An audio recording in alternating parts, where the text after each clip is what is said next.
Hello, everyone, and welcome back to our live show on Mondays, Grow Wealthy Grooming. As always, I am your host, River Lee of Savvy Groomer. For those of you that don't know me, I am a certified feline master groomer. I've been in the industry over 10 years. I have owned a holistic grooming salon with 5 employees. I own currently a feline exclusive mobile grooming business. I've managed doggy daycares, owned a pet sitting company. I've kind of done it all. So what I wanted to talk about today is when people tell you that you don't have a real job. Whether you are a pet groomer, a pet sitter, a dog trainer, this is something we hear over and over and over again. Am I right? And there's nothing more frustrating. So let me begin by talking about what the pet industry means. When I say the pet industry, what I mean is dog trainers, dog walkers, pet sitters, groomers, people that are doing anything with cats, honestly, behaviorists, things like that. But we know right now that the pet industry is a billion-dollar industry. It's recession-proof, and we get new customers every day. Somebody is always getting a puppy. Somebody's always getting a cat. The shelters are full of them. Breeders are going to be breeding them. So we have a lot of options. And by options, I mean we have a lot of clients that are coming in all the time, depending upon what kind of business you have. And so when we talk about pet groomers specifically, I want to see, okay, what does the average groomer actually earn? And according to the census, the median salaries of groomers in the US is only $22,000. I don't personally know any groomer that only makes $22,000. I'm pretty convinced that everyone's lying on their taxes. Maybe I'm wrong. I know we make more than that. So if we're all making decent money, why is there this perception that what we do is not a real job? And everyone thinks that we just play with puppies and kitties all day, right? Now, okay, so here's the question. If you are a business owner, are you earning double or at least more than you would earn working for someone else with the similar skill set that you have? So, that includes paying yourself for the hours you spend marketing, cleaning, being your own receptionist, and all those little jobs. Are you paying yourself for that? And remember, you need to be paid more than just a groomer salary because you risk losing everything. So because of that, you really need to be making more than if you were just grooming for somebody. I don't think everyone should be a business owner. I do not believe that everyone should be a business owner. I think you need to find what's called your zone of genius and stick in it. If you are the most amazing groomer, but you're terrible at being a business owner, try to find some great groomer you can work for, because the truth is not all of us are cut out for self-employment. And I know that's a really unpopular idea, but not everyone should own their own business. You can be a great groomer and a terrible business owner. As an employee, are you making a livable salary that reflects the skills you're doing in the physical investment you've been making? And what do I mean by the physical investment? The physical investment in someone else's business is your body is deteriorating. You have an organic machine that is slowly wearing down. Are you doing things that you're going to get money back? So are you setting aside money for retirement? Do they give you health insurance? What is your employer doing? Because if you're just making, let's say, minimum wage or close to minimum wage, it doesn't make any sense. You could be working at McDonald's or Walmart or even like a local pharmacy stocking shelves, not heavy stuff. Like bars of soap, potentially for the same amount of money. So when you're an employee, you are physically investing yourself in that business. So you need to make sure that the money you're being paid, you can set aside money for that. And make sure you're a legal W-2 employee. There are very, very, very few situations in the grooming industry where someone can actually be a 1099. Most often, a 1099 is a misclassified independent contractor. It's so rare. And for those of you guys that work under the table, I'm not here to judge you, but it could bite you in the ass because you can't file for unemployment. There's no workers' comp if you're under the table. So just be aware of things like that. Then ask yourself, okay, why don't people think that grooming is a real job? And the truth is, do you have financial security in your job? A lot of us don't, right? And when I say financial security, what I mean is, you're going to make at least this amount of money per week. Most of the grooming industry is commission, which is perfectly fine. However, it should be minimum wage or commission, whichever is higher. A lot of us will have positions where it's feast or famine. We're in an industry where owners will send you home. They won't have dogs for you. You will go in and it's raining and there are no dogs, or it snows and you don't get paid for that day. And that's a really tough way to live. You could earn $300 this week and then $2,500 the next week. That is a big swing, and it's all on things that you have no control over. So when I talk about financial security, that's what I mean, and the other reason could be that there is no room for growth. Most salons do not have a grooming salon manager. Most grooming salons are not managed very well. Let's be honest. There's no one actually training in most salons with the standard of the salon is that you want a dog to look like, because we're not doing breed cuts. And even then we're doing breed cuts, we're not doing competition level show dog clips on a dog. We're doing variations of that. So with that said, there is no room for growth because there is no management in most salons. Honestly, the only places that do have managers are your corporates, but however, your corporates, they don't really manage a salon because they don't actually get to train their staff. They don't actually get to make sure their staff is complying. Yes, they can order, but a lot of times they have a set budget, and that budget is not reflecting the current needs of that salon and things like that. They have very little control, and they have all the responsibility, which is the worst of both worlds. And owners tend not to manage their salons. I am always shocked at how many groomers own their shop and have employees, but they're not actually managing their employees. They're not actually training their employees. They're not doing anything to make their groomers and make their salon have more continuity. So that might be when you walk into a salon, you don't know who the boss is. And if you ask for the boss, there may not be a boss. There might be an owner, but that owner could be 3 dogs deep. So what would be another reason someone wouldn't think this is a real job? How about retirement? Does anyone here have any retirement? How much retirement? How far along are you from retirement? What is your retirement goals? Grooming till we die is not an option. It's really a bad plan. Do you have any savings? And I'm not talking like basic savings. I mean 3 to 6 months worth of, an emergency fund. Do you have that? Do you have 3 to 6 months worth of personal expenses? Not even business expenses, just personal expenses. Again, there are people who are bad with money no matter where in any industry, but in an industry where you could very easily be injured severely. There are so many ways that we as groomers can be injured permanently.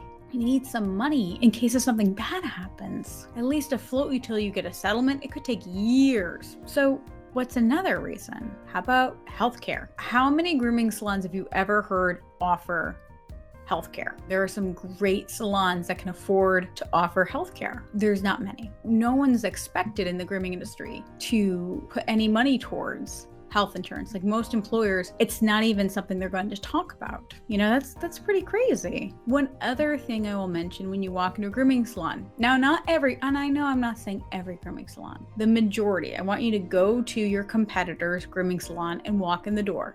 Are people dressed like they have a dress code, or even ones vaguely implied? How many times have you guys walked into a grooming salon and there's obviously no dress code? There's not even continuity into what constructs as a reasonable wear and what's not. We're not even talking business casual. I don't expect anyone to be wearing khakis or dress shirts when they're grooming, but what is everyone wearing? And people are wearing overalls, like not nice, cute overalls, like ratchet, fraying, trashy overalls. How many times have you guys walked in a grooming salon and people are wearing PJ pants? What about, tank tops where girls, a little bit of strap showing, that's fine. But some women will actually be grooming. I mean, they might as well have not even worn the shirt. They're just hanging out there for everyone to see, and the dogs don't care. But if a client sees that, that's a problem. Or I love t-shirts. I had t-shirts in my grooming salon, but my t-shirts were for only people who were up front or under people's smocks, not to wear when they're grooming. Why? Because a t-shirt gets wet, then it smells, then you're covered in hair. That client doesn't want to be handed their dog by someone covered in dog hair. And you're like, that's silly, they're in a grooming salon. Yes, but that dog is going to go from your salon into their car, and they may be going to work. They would like to be clean. The whole point of them paying you is to stop the dog hair from being everywhere. That I can understand. If you were looking from the outside in, you could see these reasons being why people think that we don't have a real job. So what are some takeaways? How can we appear more professional? I think one thing is deciding in our industry that we are going to be treated like professionals. What does that mean? If you want to make this commitment, don't work under the table. Get a real job that's a W-2 job that gives you a paycheck. Don't accept an independent contractor. Why?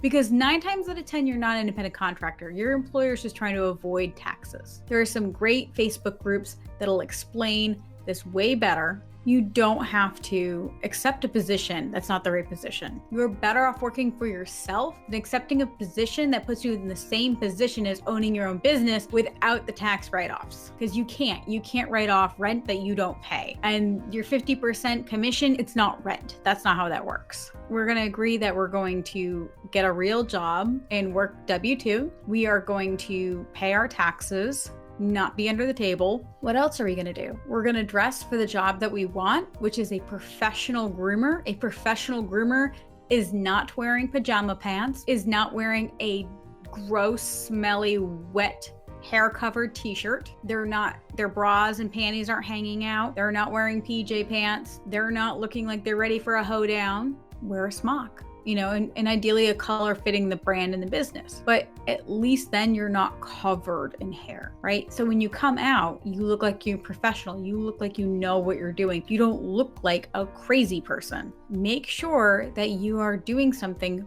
towards saving for retirement.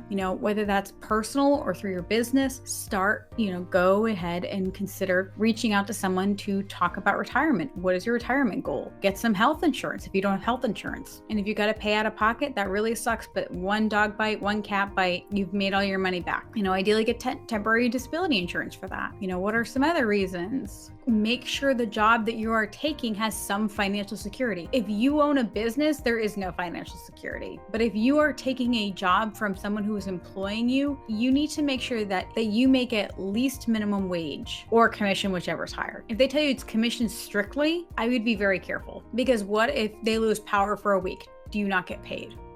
That's also why the 50% commission rate doesn't work. The business does not have enough money to put money away for its own emergencies. None of that's good. None of that's good. What else will make you a more professional groomer? That way people view you as a professional, because people are always going to envy us, right? They're always going to envy us and say, wow, I'd love to work with dogs all day. And there's no point in explaining to them that's not what we do. But to garner the same respect that we want them to give us, the same respect a teacher gets, a plumber gets, a lawyer gets, they have to present themselves in a professional way. We all know a plumber who is a professional plumber who's well put together. They're wearing a nice polo shirt or a t-shirt with their logo on it and pants that fit. And I don't see things I don't want to see. And then someone who's a slob. If you want to project that this is your career and you're proud of your career, then project that. Having some personal branding will grow your business or even make you more marketable as a groomer. And there'll always be salons that there's nothing you can do. Some salons, no matter what you do, are always going to be just Walmart and keep churning pets out. That's them. That's not you. So sorry guys, it's a little long today. I want to thank you so much for being here. And I think that when people say you don't have a real job, see that as an opportunity for you to look at you and say, okay, why does this person think that I am not a professional person? I have been doing personally a lot. I've been what's called leveling up. What I am doing is I am retaking my femininity and I am creating a personal brand, because that's who I want to project, is somebody well put together, competent, and feminine. That's what I want in my life personally. And I'm not saying anyone has to do that. And you don't have to. No one's telling you to go dye your hair or grow it long or put it up in a ponytail. But when you come out to that client, look at yourself and say, do I look trustworthy? Do I look competent? Do I look put together enough that someone would leave their pet with me if we were just sitting at a park? What do you look like? And if someone says that you don't have a real job, that is generally a sign that either they've known somebody who's a groomer that is a fucking mess. And if you're a mess, that's okay, but you can't expect people to respect that. So I want to end it on this note. I want to invite you guys to consider joining Personal Finance on a Leash, which is my online course. This online course talks all about our survive, live, and thrive on the roadmap to financial success. We go through everything where we talk about budgeting. We talk about how to get our money under control, because most of us, it's not a lack of money, it's just a lack of control of that money. We also go through lifestyle choices, figuring out whether you should be an employee or an owner or both, what your zone of genius is. You go through limiting beliefs on wealth. And I know every groomer could honestly use this course. I want to grow this industry in a way that people see us as professionals. And sometimes that takes money. Looking at your personal situation and trying to figure out, okay, where can I make some extra money to hire someone to help me? To hire a business coach, to hire a graphic designer to create a professional looking logo, hire someone to do your payroll and do your taxes and your books. Make extra money in order to make a better salon. So I would really like to invite you guys to do that. If you would like, I'll put a post below. Personal Finance Unleashed is not currently open. We do have a waiting list, and you're welcome to watch for that waiting list. We do launch Personal Finance Unleashed only twice a year. And because of that, there can be a little bit of a waiting list because it is a live class. So we have an online course portal, and then we go through it together as a class. And what's nice about that is that once you sign up, you can go through it again as many times as you would like. It's a wonderful, wonderful course. It's 12 weeks long. It's amazing. Well, thank you so much. I look forward to seeing you all next week at 7 p.m. Eastern Standard Time on Mondays. Happy grooming, guys.